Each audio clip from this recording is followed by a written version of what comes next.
مومن کی پہچان کیا ہے؟ جب اللہ کا ذکر کرتا ہے نا دل کے اندر اس کا ایمان مزید تازہ ہو جاتا ہے، مزید تازہ ہوتا ہے۔ اللہ کے ذکر سے دل مرا ہوا زندہ ہوتا ہے، اللہ کے ذکر سے۔ اس لیے کہا گیا کہ مرے ہوئے مردے اور میت پر کیا روتے ہو، وہ تو مر چکا ہے، اس پر رو جو کھاتے پیتے چلتے پھرتے بھی جس کا دل مردہ ہو گیا، اللہ کے ذکر سے غافل ہے۔ وہ بڑے تعجب کی بات ہے، ہم کھاتے پیتے مردے نظر آ رہے ہیں، اگر اللہ کا ذکر کرنے میں ہم اپنے آپ کو یہ ثابت کریں کہ جب اللہ کا ذکر ہوتا ہے ہم آج اتنے سست ہو گئے ہیں، ہم ذرا غور نہیں کرتے۔ اولیاء اکرام یہی تو غور کرتے ہیں، یہ جلسہ ہے فیضان اولیاء کا ہے، اولیاء کی بارگاہ سے فیض کسے ملتا؟ کاہلوں کو نہیں، سست کرنے والوں کو نہیں، اولیاء والوں کی بارگاہ سے فیض کسے ملتا ہے؟ اللہ اکبر! جو جتنا ادب کرے گا، جو جتنا خدا کے نام پر جھومے گا، جو خدا کے نام کی لذت کو اپنے قلب میں پائے گا، اس کو ولی کی نظر سے اس کے قلب میں نور پیدا ہو جاتا ہے، ولیوں کا فیض جاری ہو جاتا ہے۔ اور سرکار مدینہ کے دیوانوں، درود و سلام نہیں پڑھنے والیوں، درود و سلام نہیں پڑھنے والے، ان کی قبر میں سانپ مسلط کر دیے جائیں گے اور قبر میں سانپ آئیں گے۔ اللہ اکبر! اس قبر کے اندر تم کس کو آواز دو گے؟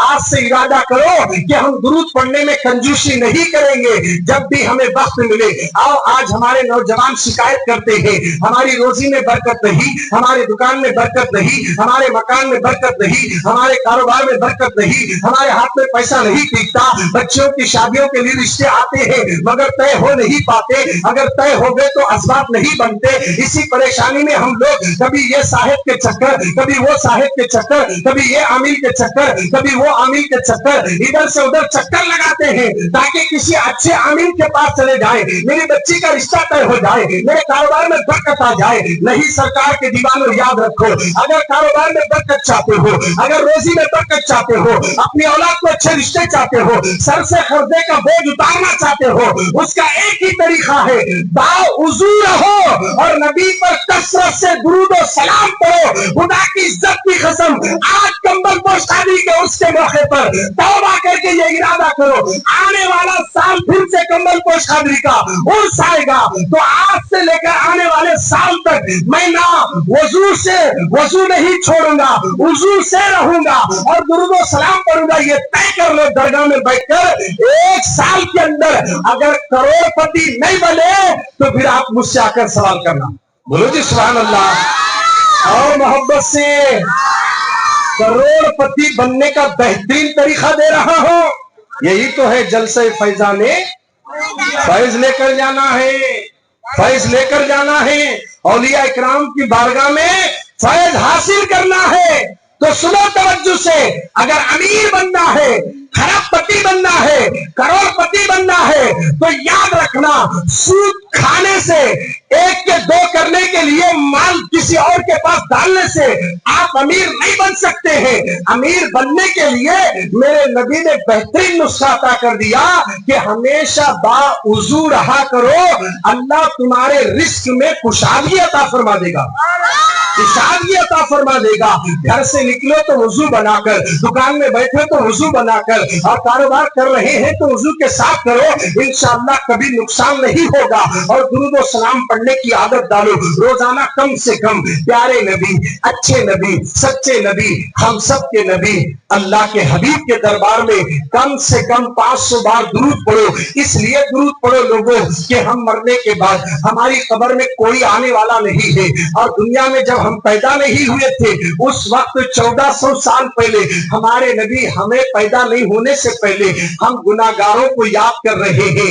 اسی کی منظر کشی کو جمیل قادری نے یوں کہا، جمیل قادری نے یوں کہا، ربی حب لی امتی کہتے ہوئے پیدا ہوئے، رب نے فرمایا کہ بخشا الصلاۃ، بولو بھائی الصلاۃ والسلام، سرکار پر درود پڑھے تو قبر میں جب جائیں گے، قبر میں جب جائیں جائیں گے تو حضور سامنے ہوں گے. اس لیے نبی نے کہا لوگوں کثرت سے درود پڑھو کیونکہ خبر میں میرے بارے میں تم سے پوچھا جائے گا. اللہ کا نام بار بار لینے کس کو بیزار آتا معلوم ہے؟ شیطان کچھ اگر ہمارے آنگ میں انہیں ہے تو آج نکل جاتا. بولو سبحان اللہ زور سے. اس کو نکالنے کے بعد سے لیموا کاٹنے کی ضرورت نہیں, زور زور سے سبحان اللہ بولو نکل جاتا.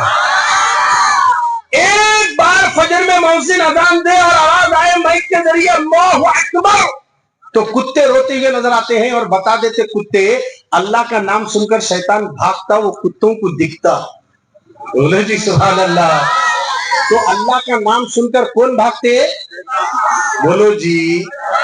اب ہمارے اندر اگر گھس کو بیٹھا انہیں یہاں اس کو معلوم ہے آج کچھ تو لے کو جاتے رہی انہوں بول کو انہیں سبحان اللہ بولنے بھی نہیں دیتا, بیجارگی لاتا, سست کراتا, وسوسے ڈالتا. اس کا کام ہی کچھ ہے. اندر جنت سے باہر لایا ہمارے آدم علیہ السلام کو, تمہارے اندر جانے کہاں سے دیں گا.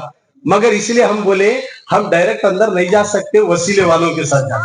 اس کے ہاتھ میں ولی کا دامن آتا ہے, وہ اللہ کے نام لینے کے لیے چیڑ نہیں کرتا, وہ اللہ کا نام لینے کے لیے سست نہیں رہتا, وہ اللہ کی پاکی بیان کرنے کے لیے کنجوسی نہیں کرتا. جس کے دامن میں جس کے ہاتھ میں ولی کا دامن آ جائے, جس کے ہاتھ میں غوث کا دامن آ جائے وہ کبھی کاہل نہیں رہتا, بلکہ جس کو دامن غوث مل گیا وہ اجر سے چور ہے مگر دامن غوث کی برکت سے اللہ نے اس چور کو بھی ابدال بنا دیا ہے.